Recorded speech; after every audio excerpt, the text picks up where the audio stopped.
காவிரியிலிருந்து பெங்களூரு குடிநீர் தேவைக்காக கர்நாடக அரசு அதிக அளவு நீரை எடுக்கிறது என்று தமிழ்நாடு அரசு தற்போது குற்றம் சாட்டியிருக்கிறது. காவிரி நீர் பங்கீடு என்பது ஏற்கனவே உச்சநீதிமன்றத்தால் தீர்ப்பாக வழங்கப்பட்டிருக்கிறது. இந்த நிலையில் இந்த குற்றச்சாட்டை தமிழக அரசு முன்வைத்திருப்பது மிக முக்கியத்துவம் வாய்ந்ததாக பார்க்கப்படுகிறது. விவரங்களோடு நம்முடைய டெல்லி சிறப்பு செய்தியாளர் சுசித்ரா, விவரம் என்ன? காவிரி விவகாரத்தில் தமிழ்நாடு அரசுக்கு தற்பொழுது கூடுதலாக ஒரு மனுவை தாக்கல் செய்திருக்கிறது. மிக முக்கியமாக காவிரியிலிருந்து நீர் பங்கீட்டில் குறிப்பிட்டுள்ள அளவை விட அதிகமான நீரை பெங்களூரினுடைய தேவைக்காக பயன்படுத்துவதாக தற்போது தமிழக அரசு இந்த மனுவில் புகார் ஒன்றை முன்வைத்திருக்கிறது. மிக முக்கியமாக இந்த நீர் பங்கீடு என்பது, அதாவது உச்சநீதிமன்றத்துடைய உத்தரவின் அடிப்படையிலும் நடுவர் மன்றத்தினுடைய தீர்ப்பின் அடிப்படையிலும் நீர் பங்கீட்டை காவிரி நீர் மேலாண்மை ஆணையமானது உறுதி செய்ய வேண்டும் என்ற ஒரு கோரிக்கையை தமிழ்நாடு அரசாங்கம் இந்த மனுவில் குறிப்பிட்டிருக்கிறது.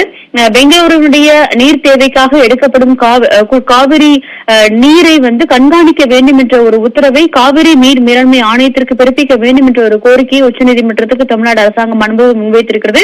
மேலும் பெங்களூருடைய குடிநீர் வசதிக்காக 80% எடுக்கப்படும் 80% விட நீரை விட கூடுதலாக நீர் எடுக்கப்படுவதாகவும், அவ்வாறு எடுக்கப்படும் நீர் என்பது முறையாக சுத்திகரிக்கப்படாமல், அதாவது விதிகளை மீறி முறையாக சுத்திகரிக்கப்படாமல் மீண்டும் காவிரி ஆற்றில் கலக்குவதற்கு அனுமதிக்கப்படுகிறது என்ற ஒரு குற்றச்சாட்டையும் தற்பொழுது தமிழ்நாடு அரசாங்கம் இந்த மனுவில் அவர்கள் கூறியிருக்கிறார்கள். குடிநீர் மற்றும் பாசன தேவைகளுக்காக, அதாவது காவிரியிலிருந்து வரும் உபரி நீரை குடிநீர் மற்றும் பாசன தேவைகளுக்காக பெண்ணையாறு உள்ளிட்ட சிறு நதிகள், கிளை நதிகளுடைய பாசன மற்றும் குடிநீர் பயன்பாட்டிற்கு எடுக்கக்கூடாது என்ற ஒரு உத்தரவையும் பிறப்பிப்பதற்கான ஒரு கோரிக்கையை தமிழ்நாடு அரசாங்கம் இந்த மனுவில் அவர்கள் குறிப்பிட்டிருக்கிறார்கள்.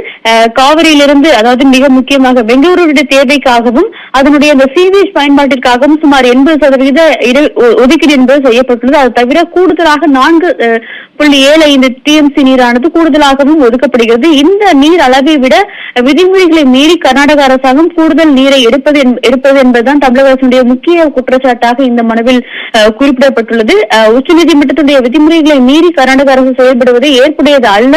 இது தமிழகத்தை கடுமையாக பாதிக்கும், பாசனத்திற்கு இது கடுமையான பாதிப்புகளை தமிழ்நாட்டில் ஏற்படுத்தும் என்ற ஒரு கருத்தையும் தமிழ்நாடு அரசாங்கம் இந்த மனுவில் அவர்கள் குறிப்பிட்டிருக்கிறார்கள் என்பது குறிப்பிடத்தக்கது.